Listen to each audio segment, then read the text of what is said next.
25,000 से ज्यादा टीचिंग और नॉन टीचिंग स्टाफ की नियुक्तियों को सुप्रीम कोर्ट ने रद्द कर दिया। तो क्या अब इनकी नौकरी चली जाएगी? नहीं, क्योंकि ममता बनर्जी के मुताबिक तो वो भले ही जेल चली जाएंगी, लेकिन किसी की नौकरी छीनने नहीं देंगी। उन्होंने इन सभी टीचर्स को आश्वस्त किया कि वो अपना काम करते रहें, वो किसी को बेरोजगार नहीं होने देंगी। लेकिन आखिर पश्चिम बंगाल शिक्षक भर्ती पर सुप्रीम कोर्ट ने क्या कुछ कहते हुए इन भर्तियों को रद्द कर दिया? सालों से काम कर रहे टीचर्स का इस फैसले पर क्या कहना है, वो आगे अब क्या करेंगे? टीचर्स से मुलाकात के बाद ममता बनर्जी ने क्या कुछ कहा? क्या शिक्षकों को पश्चिम बंगाल सीएम से राहत की उम्मीद है? बताएंगे ये सब कुछ आपको इस वीडियो में। नमस्कार, मेरा नाम है मेघना सचदेवा और आप मुझे देख रहे हैं लोकमत हिंदी पर। सुप्रीम कोर्ट ने पश्चिम बंगाल में स्कूल सेवा आयोग के जरिए हुए करीब 25,000 टीचर्स और गैर शिक्षकों की बहाली को रद्द कर दिया है। सोमवार को राज्य की मुख्यमंत्री ममता बनर्जी ने शिक्षकों को भरोसा दिलाया कि उनके जीते जी किसी भी उम्मीदवार की नौकरी नहीं जाएगी। उन्होंने टीचर्स से मुलाकात कर कहा, कृपया ये ना समझे कि हमने इस फैसले को स्वीकार कर लिया है। हम पत्थर दिल नहीं है और मुझे ऐसा कहने के लिए जेल जाना पड़ सकता है, लेकिन मुझे इसकी परवाह नहीं। उन्होंने आगे कहा, हमारे पास ये सुनिश्चित करने के लिए अलग अलग योजनाएं हैं कि पात्र उम्मीदवार बेरोजगार ना हो या उनकी सेवा में कोई रुकावट ना आए। मेरा नाम ऐसी चीज भी घसीटा जा रहा है जिसके बारे में मुझे कोई जानकारी नहीं है। ममता ने कहा, सुप्रीम कोर्ट ने वैध और अवैध नियुक्तियों की सूची नहीं दी। कानूनी उम्मीदवारों के पक्ष में कानूनी लड़ाई लड़ने के लिए हम अभिषेक मनु सिंघवी, प्रशांत भूषण, कपिल सिब्बल, कल्याण बनर्जी संपर्क करेंगे। उन्होंने कहा, बंगाल सरकार फैसले में संशोधन के लिए सुप्रीम कोर्ट में अपील करेगी। मेरा अनुरोध है, जो लोग नौकरी नहीं दे सकते वो लोगों की आजीविका छीनने का प्रयास ना करें। अब समझते हैं आखिर कोर्ट ने इन नियुक्तियों को रद्द क्यों किया है, इन्हें बहाल क्यों नहीं किया जा रहा। दरअसल 2016 एसएससी के लिए टीचर्स और गैर शिक्षण कर्मचारियों की भर्ती में भ्रष्टाचार के आरोप लगे। इस संबंध में सुनवाई हुई। इसके बाद कलकत्ता उच्च न्यायालय के न्यायमूर्ति देबांशु बसाक और न्यायमूर्ति मोहम्मद शब्बार रशीदी की खंडपीठ ने 21 अप्रैल 2024 को अपने फैसले में 2016 की भर्ती प्रक्रिया को रद्द कर दिया। इसके चलते 25,752 नौकरियां रद्द हो गई। राज्य सरकार, केंद्रीय माध्यमिक शिक्षा बोर्ड और एसएससी ने उस फैसले को चुनौती दी और सर्वोच्च न्यायालय का दरवाजा खटखटाया। सीबीआई ने अदालत को यह बताया कि कई लोगों ने श्वेत पत्र जमा कर नौकरी हासिल की। इसके अलावा एसएससी द्वारा उपलब्ध कराई गई सूची के अनुसार 5,000 से ज्यादा लोगों को बैंक जंप और एक्सपायर पैनल ने नौकरी दी है।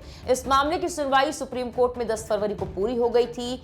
इसी मामले को लेकर केंद्रीय जांच एजेंसी ने तत्कालीन शिक्षा मंत्री पार्थ चटर्जी के करीबी मित्र अर्पिता मुखर्जी के 2 फ्लैट से लगभग 50 करोड़ नकद बरामद किए थे। इसके बाद 23 जुलाई 2022 को तत्कालीन शिक्षा मंत्री पार्थ चटर्जी को गिरफ्तार भी कर लिया गया। केंद्रीय जांच एजेंसी का यह मानना था कि ये बड़ी रकम शिक्षक भर्ती भ्रष्टाचार से जुड़ी है। इस संबंध में टीएमसी के कई नेताओं को एक के बाद एक गिरफ्तार किया जाता रहा।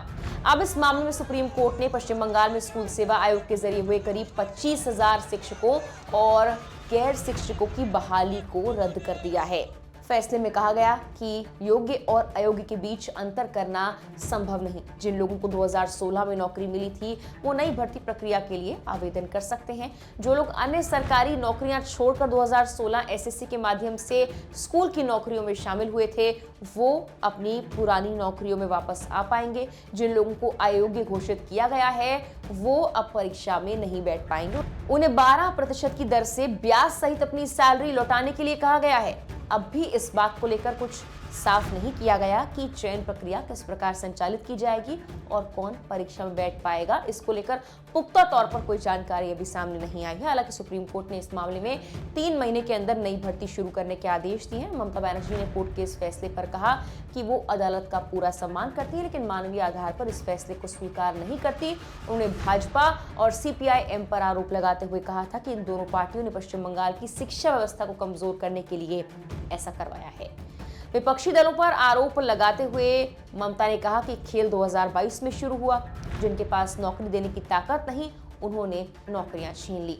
चेहरा और मास्क अलग अलग होने चाहिए। किसी भी योग्य व्यक्ति को अपनी नौकरी नहीं खोनी चाहिए।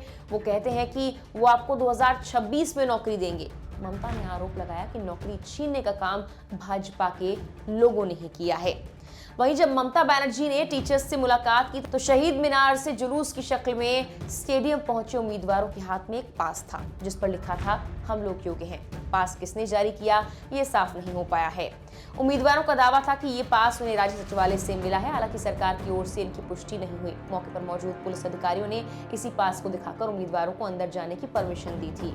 मुख्यमंत्री बनर्जी की बैठक के बाद नौकरी गंवाने वाले टीचर्स के बीच मिलीजुली प्रतिक्रियाएं भी देखने को मिली। रिपोर्ट्स के मुताबिक उनका कहना था, अगर वो मुख्यमंत्री की बात मानकर स्कूल जाते हैं तो ये साफ नहीं कि उन्हें सैलरी मिलेगी या फिर नहीं। साथ ही ये व्यवस्था कितने दिन चलेगी, इस पर भी कुछ साफ नहीं है। एक बड़ा सवाल ये भी कि योग्य और अयोग्य उम्मीदवारों की सूची आखिरकार सुप्रीम कोर्ट जारी करेगा या फिर स्कूल सेवा आयोग। अधिकतर शिक्षक काम पर लौटने के लिए तैयार नजर भी आए हैं। हालांकि सभी उम्मीदवार काफी निराश थे। फिलहाल के लिए इस वीडियो में इतना ही।